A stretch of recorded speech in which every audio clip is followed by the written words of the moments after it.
You're listening to the Meet the Farmers podcast with me, Ben Eagle. To listen to previous episodes, visit thinkingcountry.com or find the podcast on iTunes by searching for Meet the Farmers.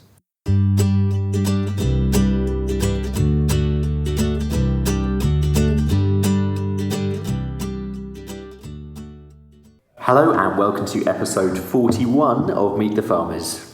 Today I'm really pleased to be in Leicestershire with Phil Jarvis, FarmerVille1 on Twitter, who is Head of Farming at the Game and Wildlife Conservation Trust's Allerton Project here in Loddington, where he's been involved since its early days back in the 90s.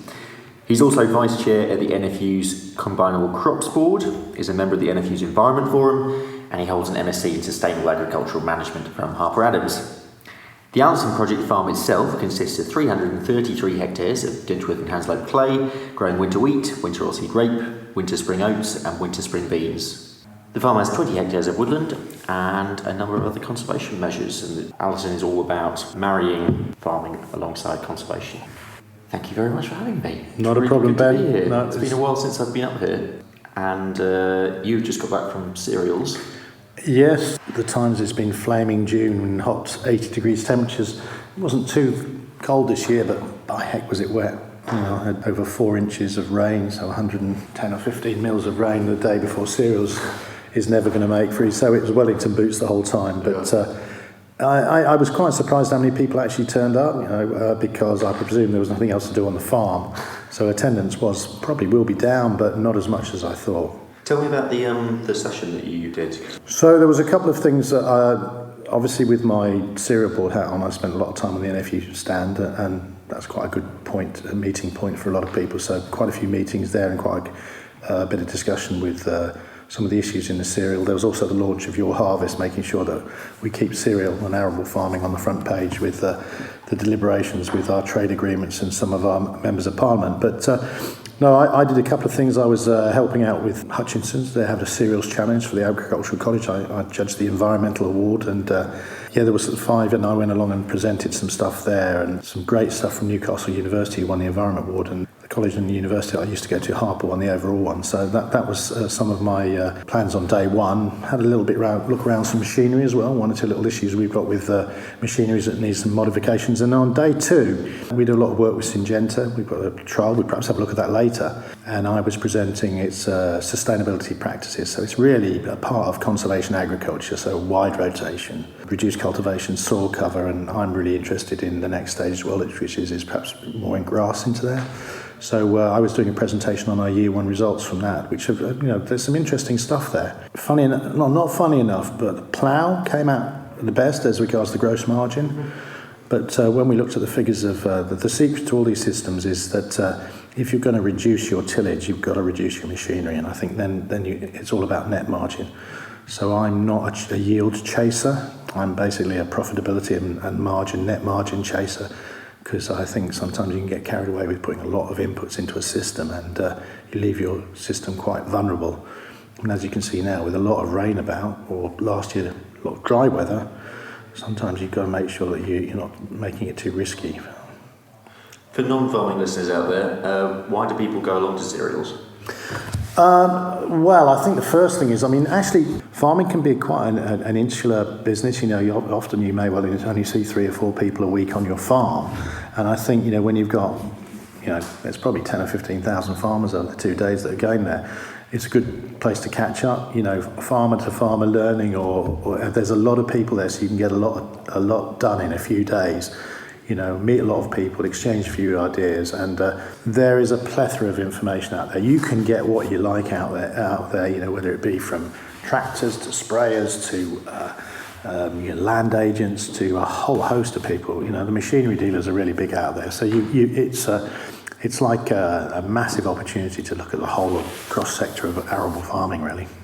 Tell me about the Allerton Project and what your aims are here. We started in 1992, and I suppose what we really were looking at the interaction between wildlife and farming, food and what. And back in 1992, the environmental side of it was this was seen as a bit of a quirky project. Well, you can see now, 25 years later, with 25-year environment plan and a lot more focus on climate change, that farming and wildlife bit and biodiversity is really poignant. So our aim is to look at the two, look at the interaction, look at whether, research it and see whether we can be profitable, so profitable financially on our crops and our farming systems, and also, produce a landscape that's, clean water, clean air, clean soil, all those things, good functioning soil. And then our third aim is, because we're a charity, is to disseminate that to others. So, things like Open Farm Sunday, we have about 4,000 visitors here a year. That will range from MPs and policymakers and DEFRA, Natural England, through to lots of farmers. Probably half our audience is farmers. We'll have other stakeholders, private companies coming here. We do a lot of training and education. So dissemination of our work is really key in our remit. How did you first get involved in Allerton, and what were you doing before? Well, I worked at a farm the other side of Market Harbour, so probably 10 miles, we're 10 miles north of Market Harbour here, and I was working 10 miles south on a farm that had Denchworth and Hanslope clay, yep. Had a rotation with grass in it, yep. Had sheep, yep. And a few beef cattle there.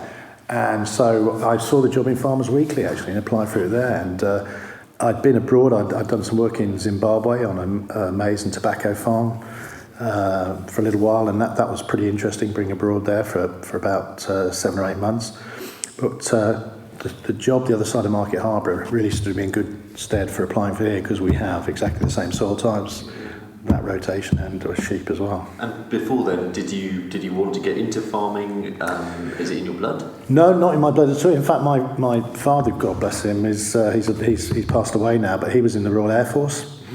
And it started when I was at school. I went to school in near Bury St Edmunds, at a school called Culford.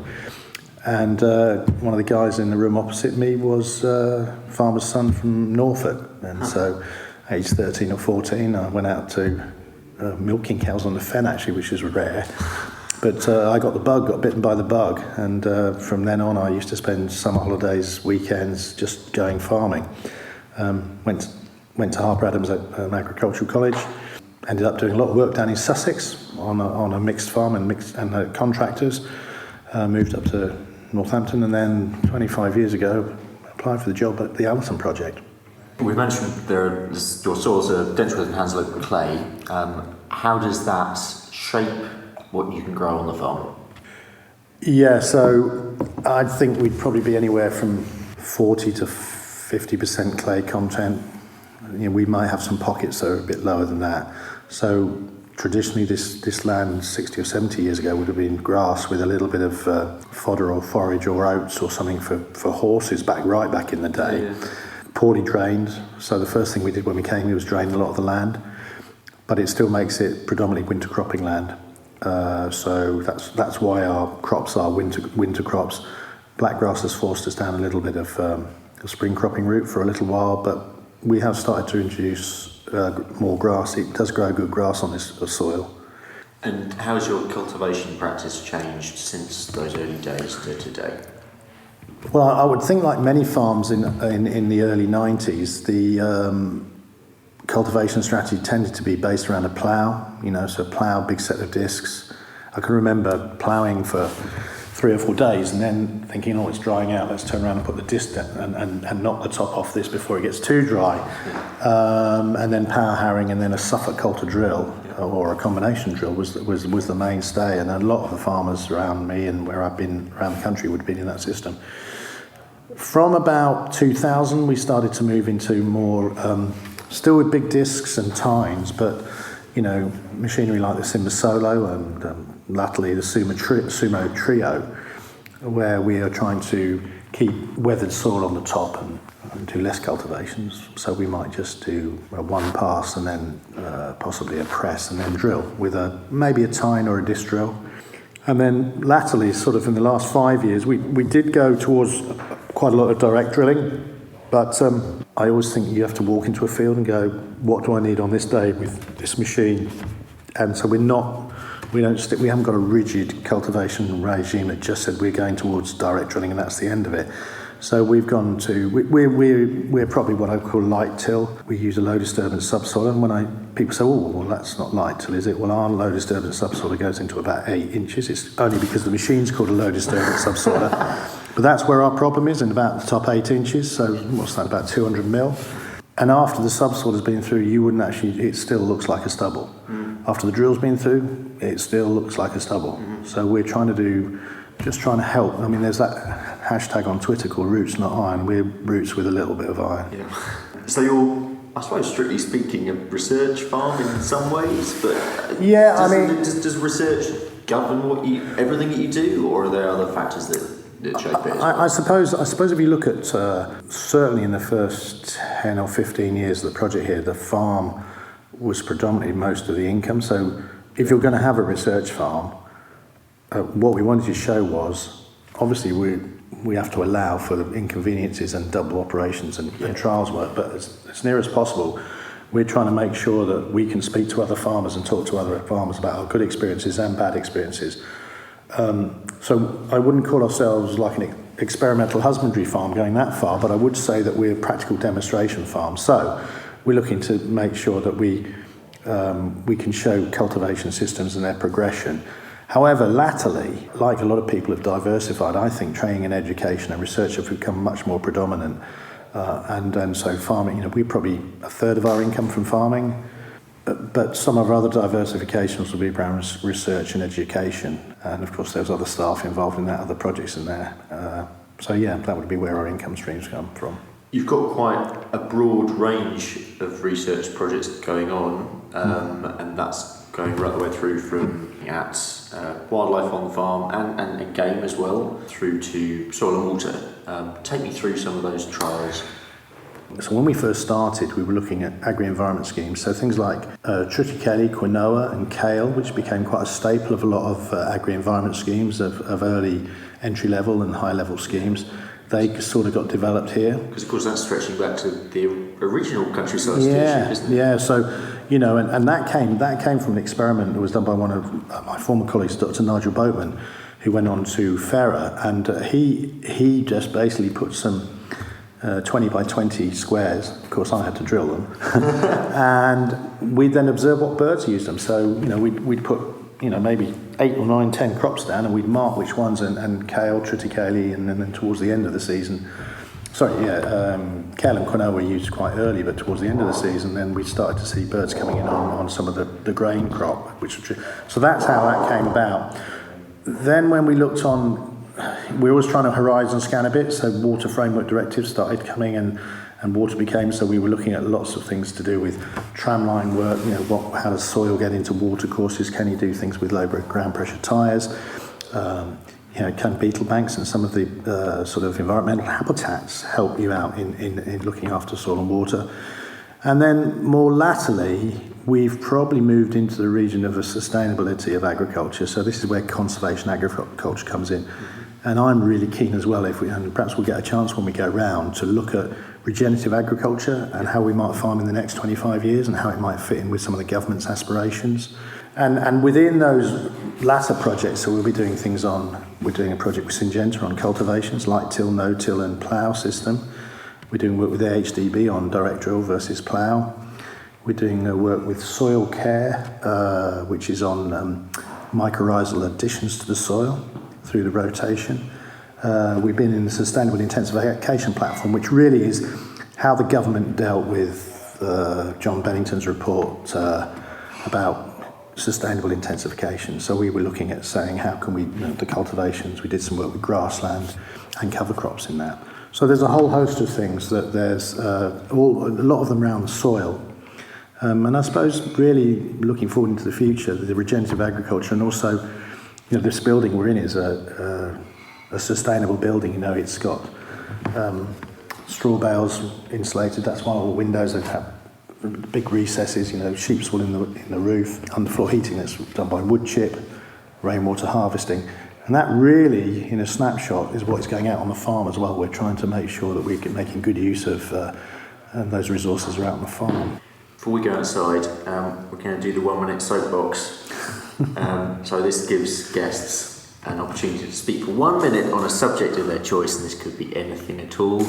farming or non-farming. So far, I reckon about a dozen people have done this and no one's taken the plunge and done a non-farming topic, but that's absolutely fine. A non-farming topic? Even just, I don't know, sport you play or something. Or can you introduce your subject and speak for it on 1 minute, starting now? My subject is work-life balance, and with all the chaos that's going on in our industry at the moment, where do you get your work-life balance? And this will be through sport.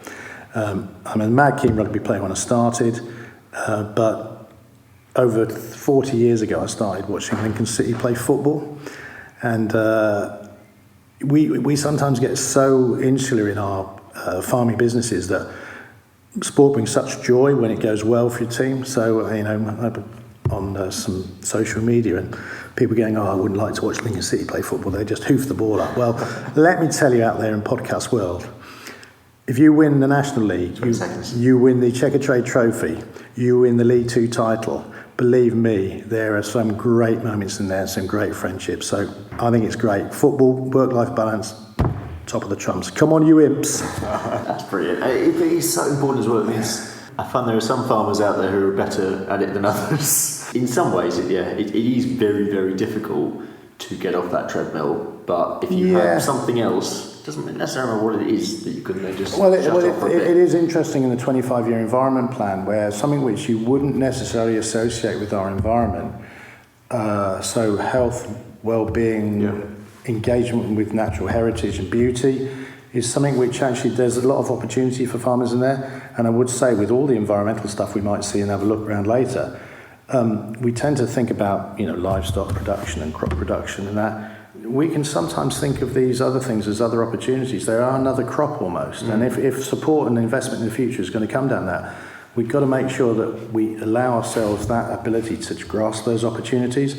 And mental health is a big issue at the moment, I think, and that's brought on by lots of extra pressures. Everyone seems to be time poor at the moment and rushing around. I think making time for yourself is really important. Brilliant. Should we go and have a look let's go and have a look. Good stuff. So, just up here, this field we do a lot of direct drilling into grass. Well, a lot, but so this field here has been drilled straight into grass. Right. Okay. It's been. The reason for bringing grass in rotation really is to try and reduce some of our inputs. So, less nitrogen, less grass we control, which from the economics of it all, and is a much better story. And are you drilling or broadcasting your grass seed? At the moment, we tend to drill it with an iron block harrow, so a grass seed box and then with a springtime harrow. Okay. So we're not drilling it with our drill. Any sort of special mixes, or is it just a fairly standard iron whatever grass? Yeah. Traditionally, we've had a ryegrass and clover mix. That next door's put in red clover, really trying to maximise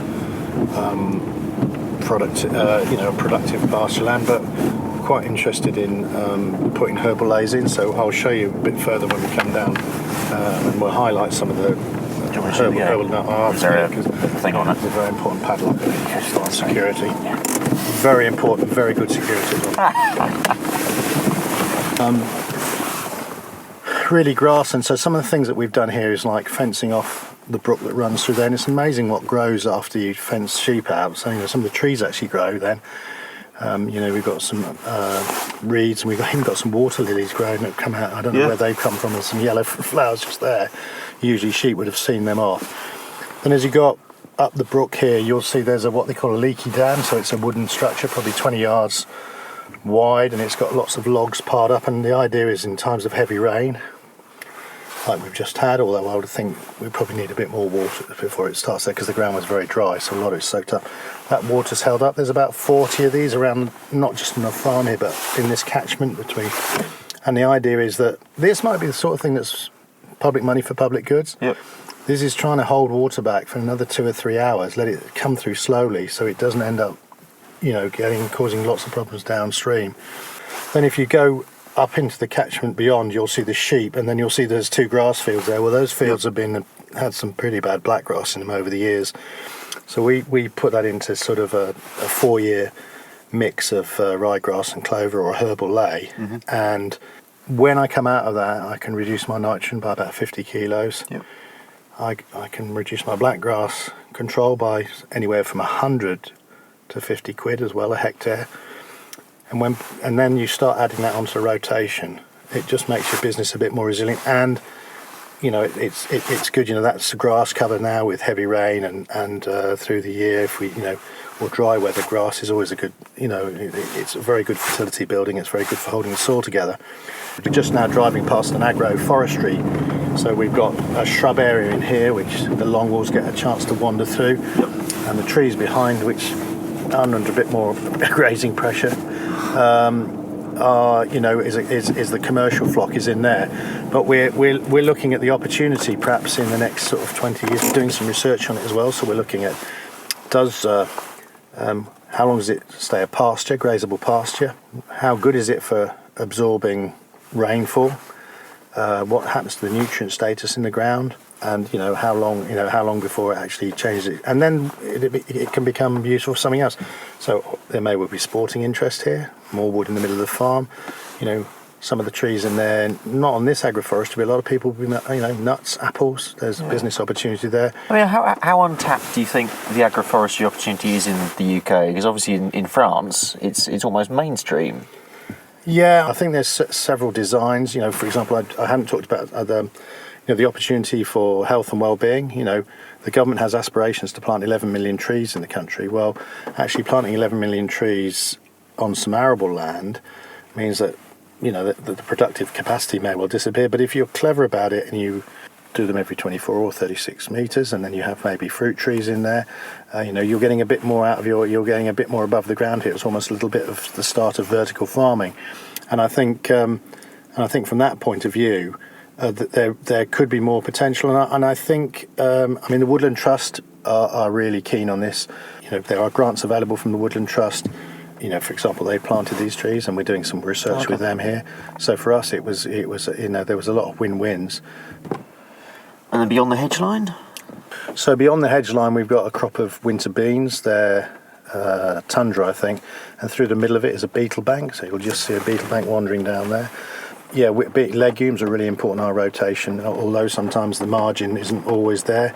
I think flowering crops have a great future, or should do. It's one of the things that arable farmers can offer into this arrangement of actually more biodiversity and pollinators. And I think simply because we've recently shied away from using any plant protection products on them, and the area might have diminished a bit. But I think if we perhaps say insecticide free at the time of flowering, we might be able to use thousands and thousands of acres of flowering oilseed rape and flowering beans, which might help some of those other areas that our pollinators are in, and give them a source of nectar at certain times of year. So yeah, flowering crops and because they take nitrogen out of the air and recycle it and make it available to crops, future crops, you don't use any manufactured nitrogen on them. So they're great, and I think one of the things that's probably happened from the 70s onwards, I would think the amount of grass, the amount of legumes, the amount of peas has probably disappeared from the rotation, and we've had predominantly oilseed rape and cereal rotations, which are nutrient robbing, as it were. Should we proceed? Yeah, that's okay. Tell me about your involvement with the Combinable Crops Board, the NFU. Well, about 10 or 11 years ago, I was asked by a local group secretary if I could stand in for a guy who was retiring. At the time, my family was probably more longer than that, 15 years ago. My family was growing up. I was interested in down the rugby club with them. Yeah. And as they began to probably get a bit fed up with their old man, and I said I'd go along to a few meetings, and I probably was on the board for about 8 or 9 years.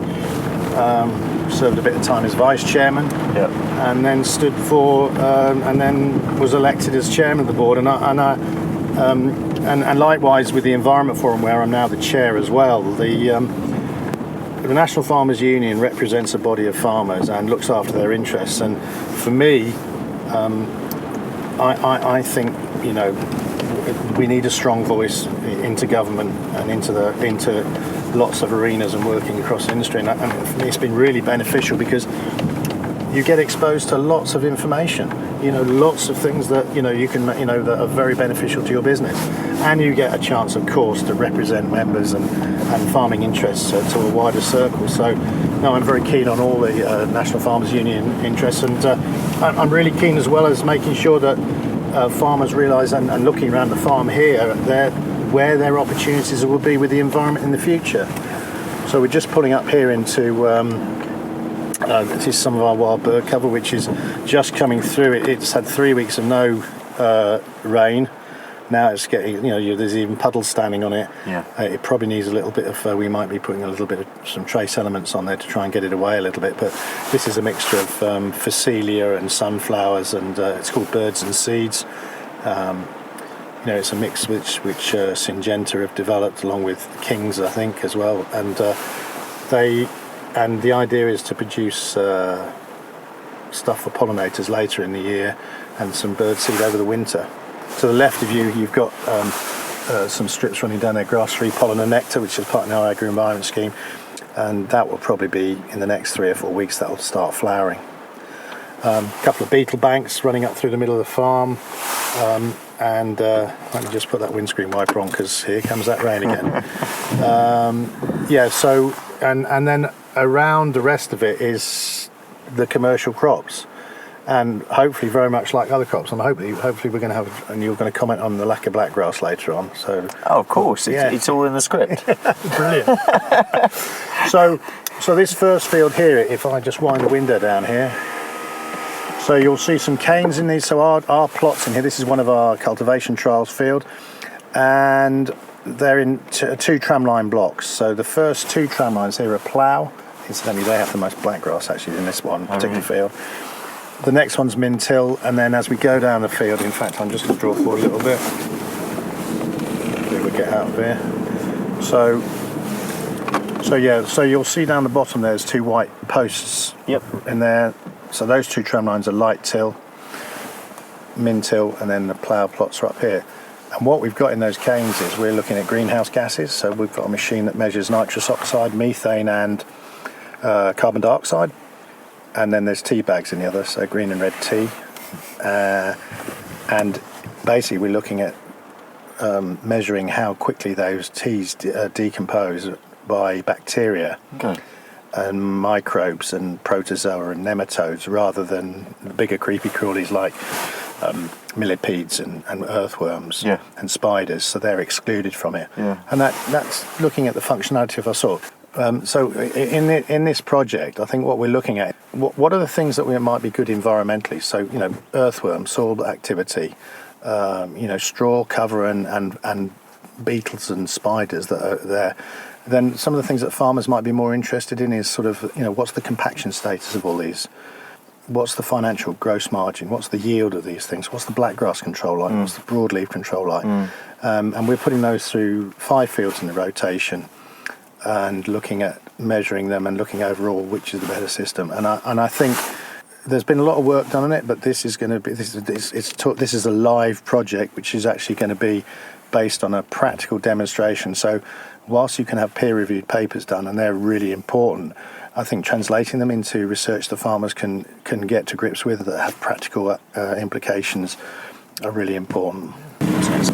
So the $1 million question in terms of policy, if you were drawing up the ELMs, the new environmental land management contracts, what have been the good things over the last, I suppose, 10 years that you would want to keep? And what changes would you make? I suppose the rationale behind most of the options within all the stewardship agreements is pretty sound. If you look at buffering watercourses, if you look at providing food for farmland birds, if you look at beetle banks and you look at skylark plots, the rationale behind them is quite good. I think where we've lost our way a little bit is the process by which we get there. Remember, this shouldn't be about the legislation, the application process, the inspection and the filling the forms in. This is about increasing biodiversity on farm. And I think what we tended to get a little bit, it's become a bit counterproductive. So once it gets very complicated with more evidence, and I suppose this has been to satisfy certain rules and regulations within Europe, I fear we might just end up having to satisfy the Treasury, and the Treasury replaces the European Union. future policy, we don't have to reinvent it. A lot of it is there. We know what is good for biodiversity. We also know what's quite good for our soil, and I think we've got it. And I think we're being asked as farmers to have a much more flexible and a much more different way of farming, ecologically friendly, environmentally friendly. And I think if a plea to our policymakers is, I think we've got to change the way that we oversee those. We've got to be those people who are making policy have to be much more flexible as well. So we're both changing, so we don't have to be too dogmatic. That's why I quite like outcome-based things. And of course, I'd like to see us getting away from those things that don't create win-wins. So if soil is good for the environment as a conduit, I've heard it called a natural capital resource. But if it's a good conduit for clean air, clean water, let's take farmers on a journey, investment in it, so that actually we get all those biodiversity benefits, we get all those clean water, clean air. But of course, there will be some benefits to the farmer, rather than saying, well, we're not going to pay for anything that makes you more productive. So you're doing anything on the farm in terms of integrated pest management? Yeah, we are. I mean, there are the standard things as well, where, there's some fairly tried and trusted building blocks for IPM. So things like the correct choice of variety. Has it got good disease resistance? Is it orange blossom midge resistant?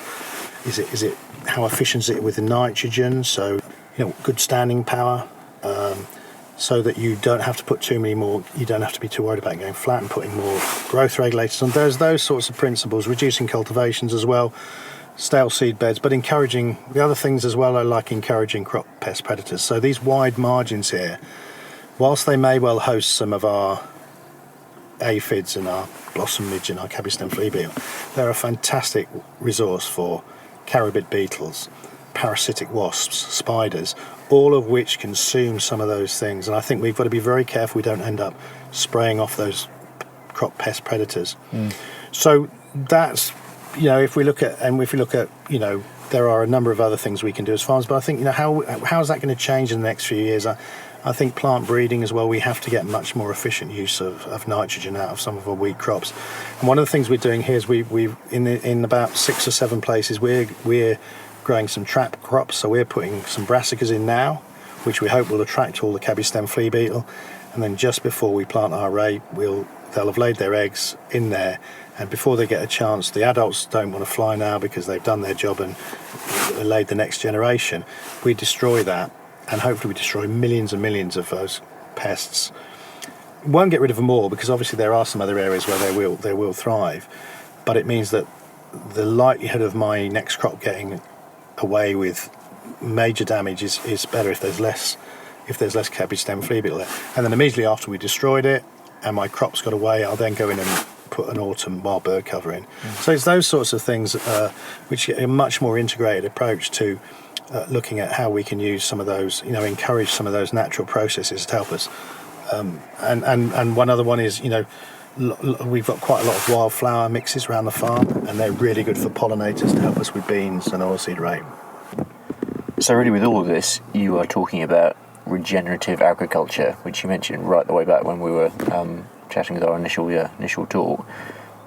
What is regenerative agriculture to you, and what form can it take in the future?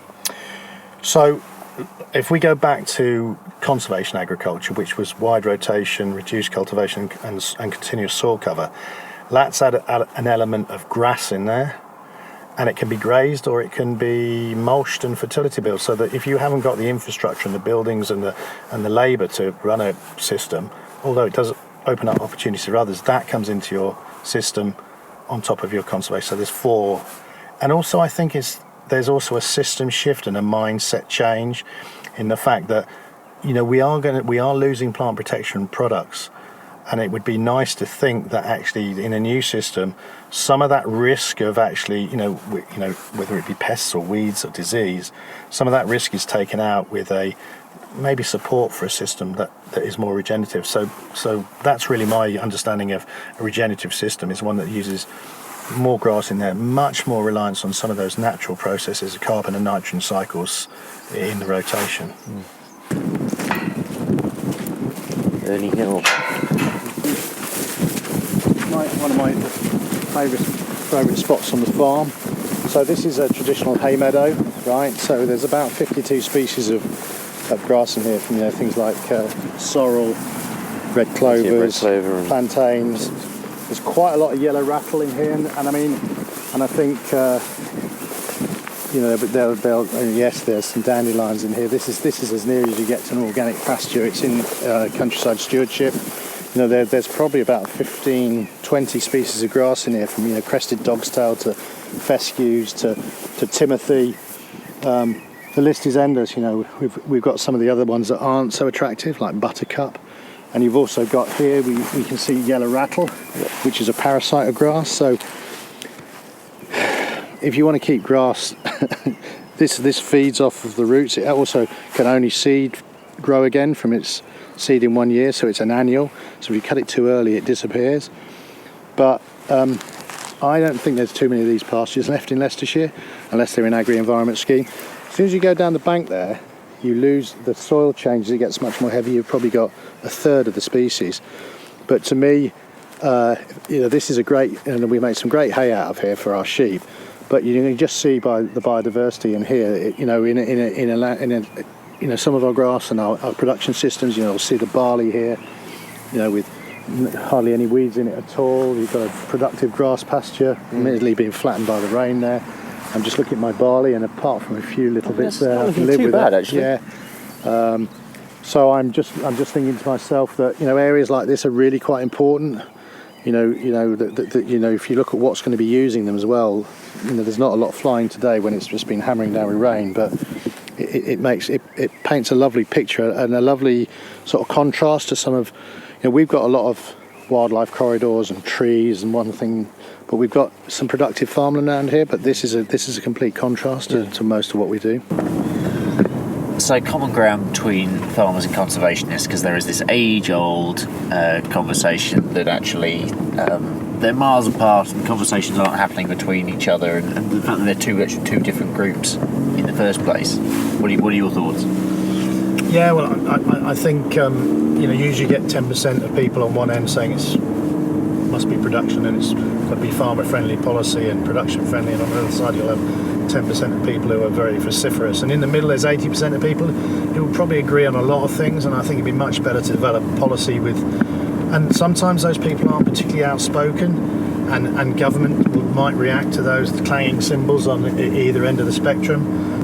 If you draw a triangle that has environment and productivity and people and community at each point, in the middle is probably a right point. And some people go, "Well, Phil, you're sitting on the fence there," and I say, "Well, actually, I might be in the middle of that triangle. If you pull the middle of that triangle up, you get a pyramid, and I think that's where you get progressive, constructive, with not moving too far to any of the corners." And I think if that was a maxim that government thought about, I think we'd probably have a much more successful agri-environment policy, and much more consensus in between those conservationists and perhaps those that are much more practiced on farm. Just thought I'd bring it up here just to show you a crop of oilseed rape, and to say that actually that we've got only got three fields of oilseed rape, but it looks like certainly 90% of it is going to yield fairly well.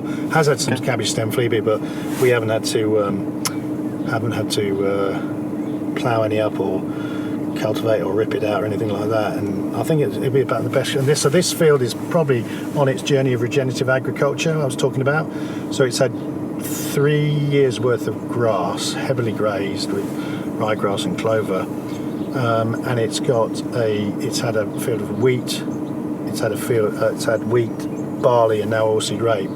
It probably have another wheat in it, and then some beans and wheat, and then back to grass again. So it's got the whole system in there. And this field is a horrible field. It's one of our worst performing.